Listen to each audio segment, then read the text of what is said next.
leader of don't care if this hurts people's feelings, if this breaks your brain when you go, how dare these guys defend themselves in armed resistance? Hard. These people are not only engaging in internationally recognized legal action against a occupying force that is illegally occupying the West Bank, but they're engaging in the moral action.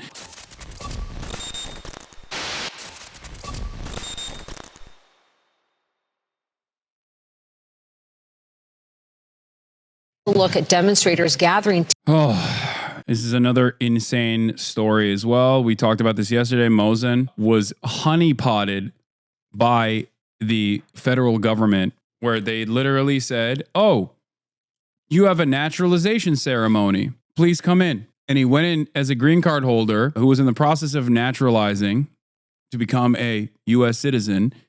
They used the naturalization ceremony as a way to bring him in to an immigration facility and have 4 cars filled to the brim with ICE agents apprehend him. For what, by the way? The crime of hurting little old Israel's feelings. Understand something. This is one of the most insane stories, okay? And this happened in Vermont. I expect Bernie Sanders to engage in similar action to Chris Van Hollen as well, and to put direct bodies in the line and to organize and to do protests. Yes, it was a naturalization interview. According to Akilah Lacey of The Intercept, Akilah interviewed Mohsen the night before this happened. And he said, in the best case, this is my naturalization test and I become an American citizen tomorrow. And in the worst case, they do what they did, where they come in and they apprehend me. And they come in, they apprehend me, and they put me in a detention facility. Today, who are speaking out against this move. Let's turn things over to Fox 5, Richard Giacovas, who's live at Foley Square, where people are gathering as of right now. Richard, how's everything looking there right now? Bianca, it just wrapped up. We'll start with Mohsen Mahdawi, who thought he was taking his first step towards becoming, or another step towards becoming, a U.S. citizen and getting his citizenship. Instead, at his naturalization. Dude, this stuff is literally turning my roommate anti-Semitic. I try to talk home down about a lot of it, but it's so hard with Israel equating themselves with Judaism. I know.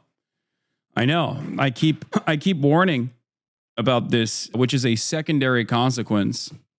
It will become a primary consequence eventually.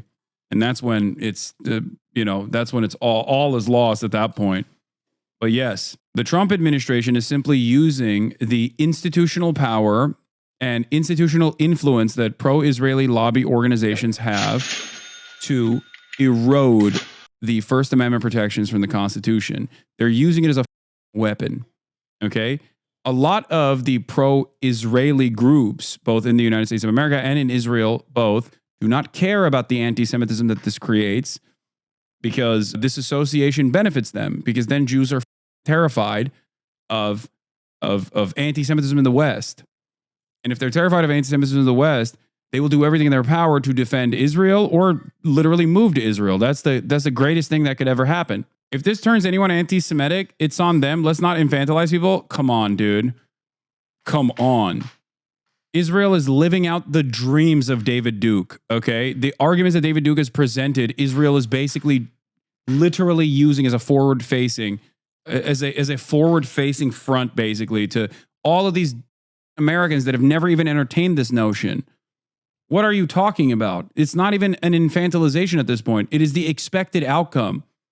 Dare I say, the deliberate outcome of Israel's actions, constantly tying itself to Judaism. What is the expectation? That some cornbread dude in Arkansas is going to look at all of this and not think, oh, Jews surely seemingly control the American media and the American politics? Like, what are you talking about? Like, what's the expectation here? That they're going to be like, you know what? I've been a dumbass on a lot of issues, but on this issue, I'm going to be super woke. Interview yesterday.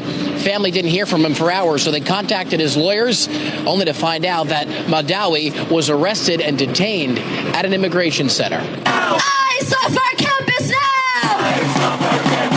Hands off our students now! Hostak of you explaining why Israel wants an Israeli government conference on anti-Semitism is falling apart. Why is it falling apart, you might ask? Yeah, here, this is, I talked about this before, yeah. Because they invited too many actual anti-Semites. The International Conference on Combating Anti-Semitism was supposed to be a PR win for Israel. Instead, it turned into a masterclass in Zionist hypocrisy. Even some of Israel's most loyal defenders are backing out. Why? Because the guest list is a who's who of far-right European politicians known for actual anti-Semitism. But of course, this is not new, says Mondo Weiss. Zionists have been cozying up to anti-Semites for over a century. Herzl, Eichmann, Mussolini, and the wild fascist history they don't teach in Birthright. Theodor Herzl, Zionism's founding father, literally wrote in his diary, "The anti-Semites will become our most dependable friends." It was not a metaphor. Because the Zionists supporting Israel erases all sins. You can deny the Holocaust, praise Nazi collaborators, attack Jews in your own country. Just don't criticize the occupation. Sorry, I'm stupid, but isn't that the same as people associating ISIS with Islam? Aren't those people just stupid? It is exactly. Ironically enough, I think I mentioned this not here, but in the longer conversation that I had over this, it is exactly like associating ISIS with Islam. The difference, however, is that there was a concerted media effort to associate ISIS with Islam, and it worked in spite of what Muslims in the West and Muslims in the MENA region were saying. Do you see the difference? It's Israel and pro-Israeli groups that are making this false association. They are personally making this false association. The example quite literally would be if people like myself, for example, in the Western world, were like, I'm a Muslim, and if you attack ISIS, that means you hate Islam. How dare you be Islamophobic? And Muslims in the West propped up organizations that defended ISIS's right to do all of this violence. And then they funneled billions of dollars into American politics, okay? And had Muslim scholars consistently talk about how ISIS is actually awesome. And it's the only true way to implement the Islamic Caliphate, which is the God-given right. Like, there is no real comparison here because none of that happened for ISIS, and yet people still made that false association because that false association was beneficial for America's agenda in the region. That was a deliberate way for the American government to make this false association so that they could justify all the death and destruction and destabilization in the region. Do you see what I mean? And the other side of this story is that obviously this conflation, regardless of how many what percentage of like Jews in the West associate Israel with Judaism or say that all Jews are Zionists or whatever, it still doesn't change the reality, right? That no, religion is something totally separate. It's subject to interpretation and is totally separate from the actions of a apartheid state. They're just masquerading as a religious organization. It doesn't matter how many American Jews believe that they love Zionism or love Israel. I don't give a shit, okay? The truth is still the truth. And even then, there is no monolithic understanding of Israel amongst American Jews anyway. But there is a deliberate attempt, on the other hand, to suppress Jewish voices that are anti-Zionist. Just like there's a deliberate attempt to suppress non-Jewish voices who are anti-Zionist and not anti-Semitic, people like myself. If you are anti-Semitic, on the other hand, and anti-Israel, then you are much easier to take down.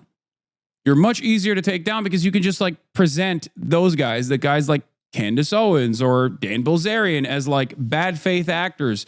Clearly they hate Israel because they hate Jews. After all, they reveal that information. What people don't understand in their short-sighted attitude, though, okay, Zionists in general, what they don't understand is that this is creating an environment where the top voices that are against Israel are anti-Semitic. And if you think you can silence anti-Semitism at a certain point, you're wrong. It is unironically propping up anti-Semitism as the primary mechanism to be anti-Zionist. If you think that the American government will be permanently controlled by people who are interested in the defense of Israel, you are wrong. Okay? Things can change. Especially bigotries are a very powerful motivator for people. Things can change very quickly against Israel. This doesn't even necessarily mean it'll be good for Palestinians, mind you. Okay? Because the very same people who are anti-Semitic and anti-Israel are certainly not fans of Muslims anyway. Release our prisoners' right!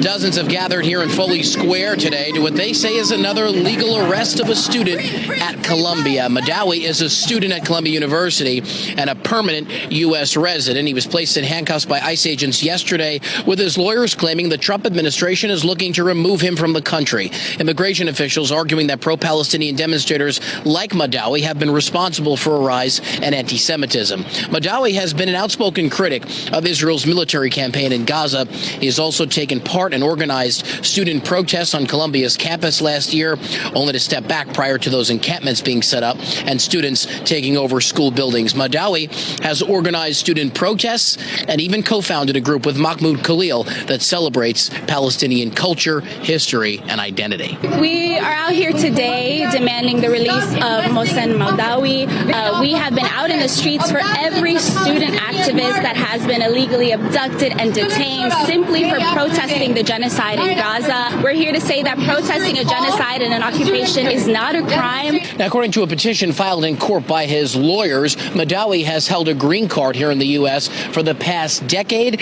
and he was set to graduate this semester. A lawyer in Vermont, though, says Mahdawi is to remain in the U.S. until his decision. His lawyers are still trying to find out where exactly he is. We're live right now in Foley Square. Richard Giacobas, Fox. Yeah.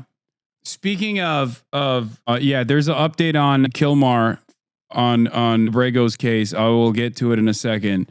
But before I do that, there's a couple things I want to talk about here. Okay. Well, we'll talk about Abrigo's wife speaking as well. Where the was it? Or what was I going to say? Abrigo Garcia's, my comment about Al Jazeera featured doc that got mod blocked for the name. Oh, the Zionist lobby, the documentary. We watched it before.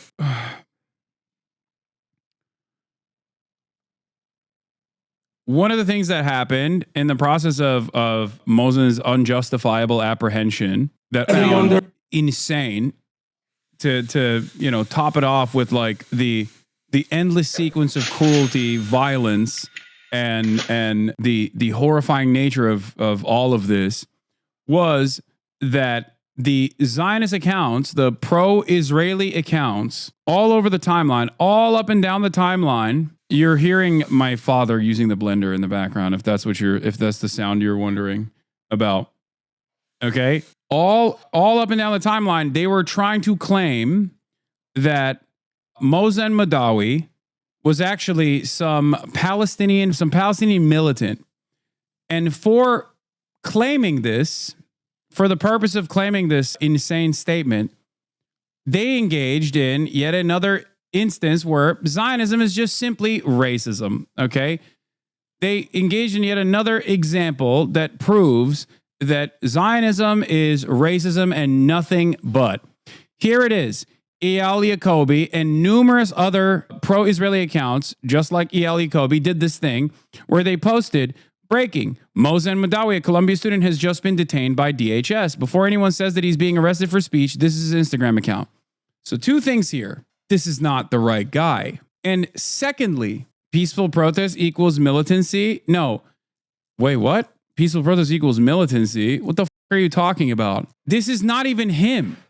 This is a totally different guy whose name is also Mohsen, who lives in Palestine, who lives in the West Bank. Secondly, why in the ever-loving would this be proof enough for someone to be a bad guy, especially in the United States of America? Especially in the United States of America, where everybody has a weapon. What do you mean? The only argument you have here, if you believe this, is, well, he's a brown guy with a gun, so obviously he's a terrorist.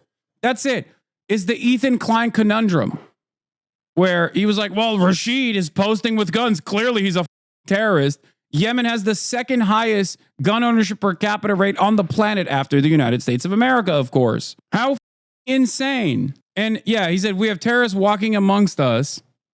And it's so funny because everyone was like, dude, you're lying. This is not the same person.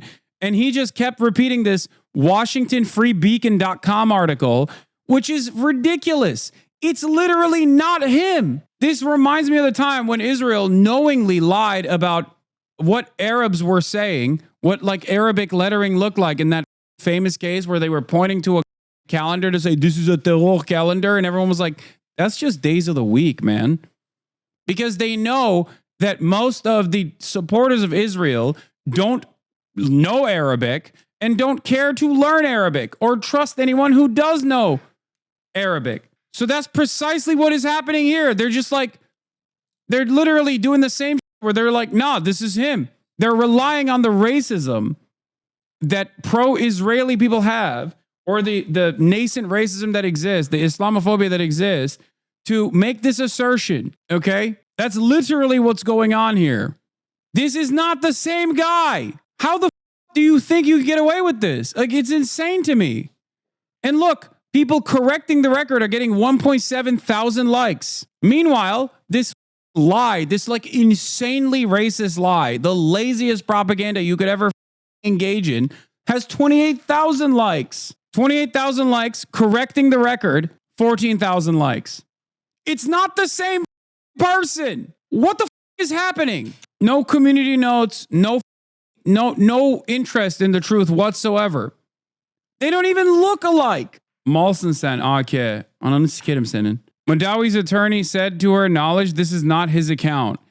Again, this literally does not look like him. What are we doing here? It does not look like him at all. What are people saying? He was on 60 Minutes. Qassem was the leader of Hamas in Jenin. Mazra Musharka, Mohsen's cousin, and was described by the Al-Aqsa Martyrs Brigade as one of its most prominent field commanders. Mohsen, a Columbia student, wrote, we saw him as a leader of a fierce resistance fighter. When we talk about terrorist ties in support of Colombia, this is what we mean. Again, that's not the argument that they're making. And secondly, and I repeat this, and I hope people understand this, that guy, as a leader, okay, in Jenin, not of Hamas, mind you, okay, that person has every right to have guns in his hands on his own internationally recognized country. What the It is Israel that does not have a right to occupy the West Bank. Every time Israel, an Israeli occupying force soldier, a terrorist, okay, a real terrorist, is operating on the West Bank against guys like him, they are the ones who are illegally doing things. These people not only have a moral responsibility, but a legal one to defend themselves and their own internationally recognized land. Oh my God. I don't care if this hurts people's feelings, if this breaks your brain when you go, how dare these guys defend themselves in armed resistance? It does not matter what your social conditioning is in this circumstance. These people are not only engaging in internationally recognized legal action against a occupying force that is illegally occupying the West Bank, but they're engaging in the moral action in this circumstance. Okay? It's just the truth. Sucks to suck. Maybe that breaks your brain a little bit because you're so conditioned to assume that like state violence is appropriate, and anyone that's resisting against unjustifiable state violence is actually a terrorist, scary, bad, wrong. Doesn't matter. Okay? Even if I vehemently disagree with that, what you're saying is still free speech. Wait, what? Why would you vehemently disagree with that? What do you mean? You're just like vehemently in disagreement of international law? Like what? Oh, what are we talking about? You can't disagree with international human rights. And the other thing that I wanted to mention here, by the way, this is not even the same guy, and it doesn't even matter if it was the same guy, once again, because what he would be doing is legally recognized, but it's not the same guy anyway. These guys are racist douchebags.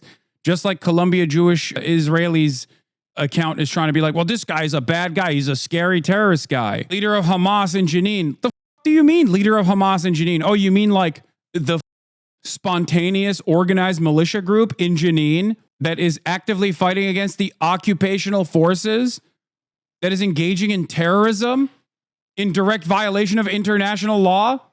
Those guys? I know it's hard. It's hard to shake people's attitudes here. I get it. I totally get it. You've been primed and conditioned into thinking brown guy with a weapon, that's got to be bad in every circumstance. But I cannot stress this enough. Okay? I cannot stress this enough to you. that man that you think is scary is in the right. What they are branding him as, a terrorist, is actually the Israeli occupying forces. They are the terrorists here, according to international law, according to morality, according to every sense of being and existence. Having said that, not the same guy anyway. There is no difference between a dude posting with this gun like this than a Ukrainian posting with a gun. Okay? Yeah, also, this is Mohsen's actual account. This chatter was disagreeing with you. Oh, I literally agree with you. I was just saying, under false framework by which they judge violence, they have no grounds of deportation. Okay. All right. Just wanted to take this brief moment to talk about how virulently racist Zionist Hasbara accounts are. Okay? They're just monstrously racist Nazi pieces of shit. And I will never stand down from saying the truth, no matter how much they try to claim that it's scary. Ooh, you're being anti-Semitic. How dare you compare defenders of Israel, the most moral nation on the planet, to Nazis? Because they are, okay? They are. They are Nazi propagandists. Israel is a Nazi country currently engaging in the modern version of the Holocaust. And everyone and anyone, regardless of their religious background or worldview or perspective, is behaving exactly like Nazi propagandists did if they are defending this country, okay? No nation has a right to exist. People have a right to exist. And nations that are engaging in apartheid and ethnic cleansing certainly do not have a right to exist. No one will make the argument that apartheid South Africa has a right to exist. No one would make the argument now that Nazi Germany has a right to exist. How dare you disband Nazi Germany? What are you doing? How dare you? No. And Israel, as a genocidal apartheid nation built around the fundamentals of fascist principles, of ethno-religious supremacist exterminationist policy, does not have a right to exist. Get the out of here. Rhodesia did not have a right to exist. What a ridiculous crock of It's so shocking that we're at like 18 months of this genocide and people are still turning around and being like, oh, well, this seems like a good argument to me.